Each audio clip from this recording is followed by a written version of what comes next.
Thank you to our witnesses for being here today, including Ms. Mani. As a survivor of intrafamily childhood sexual abuse myself, I must say I really do look forward to a day where families and children do not have to weaponize and relive their trauma in order to compel action from their government. But I'm grateful for those who do it time and time again.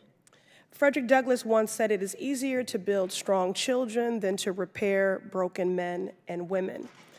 That is why in the 116th Congress, as a freshman member and serving on the Oversight Committee, I convened the first ever hearing on childhood trauma in the history of this committee. Children across the country and in my district, the Massachusetts 7th, are facing layered crises, shouldering unprecedented emotional burden from challenges in their homes, classrooms, and now more than ever, online. Our young girls, and we must see them as all of our children. Our girls are targeted and victimized the most.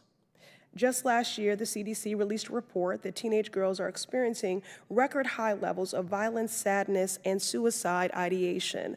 The trauma backpacks that they carry across the thresholds into our schools every day only grow heavier. I ask unanimous consent to enter this youth risk behavior survey into the record. Without objection.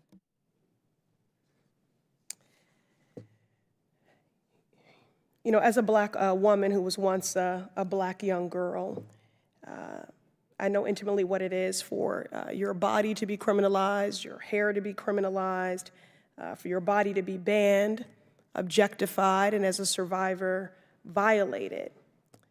And as this report makes plain in this hearing, has confirmed, our girls are being traumatized. I worry for my 15-year-old daughter, who will think that it is normal, a conflated part of her identity as a girl or a woman in this country, to experience these indignities and these violations. Professor Waldman, in what ways does non-consensual deepfake pornography contribute to the growing crises of childhood trauma? I need more than 2.5 minutes to describe all those ways, but very briefly, the non-consensual deepfake pornography does more than just non-consensual pornography in that not only does it objectify and make someone at risk of someone who's always looking over their shoulder, of every image, every social encounter that they engage in, which deters them from engaging with other people, which is necessary at any age of life, but also it allows for this to happen even if you don't have any images out there, right? Because these images can be created even with a simple instruction to an AI generator. Essentially what it does is it creates perpetual trauma and perpetual risk of trauma. Thank you. And further, a traumatized child certainly has a decreased readiness to learn. Advances in AI have made it easier for people to create sexual content that intimidates, degrades, dehumanizes, and traumatizes victims, and this technology is becoming more present in our K through 12 schools.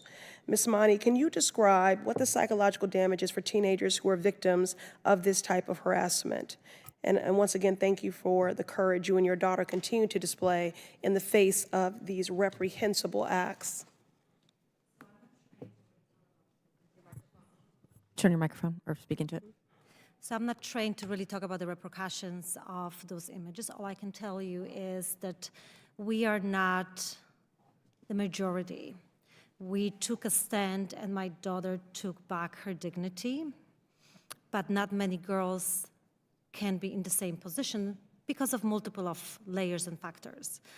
Most importantly, it's a shame that in 2024, we are still talking about consent. Consent in regards to our body, no, that should be taught as a sentence, and our girls that are not empowered, but rather falling through the cracks because of the educational system. Laws, do they have to be put in place? 100%. School policies, 100%. And then we all should sit down and figure out ways of how to make it better without pointing fingers as well, but rather because it's ethical and the right thing to do. Absolutely. I think we should start with trauma-informed schools. Thank you. 100%.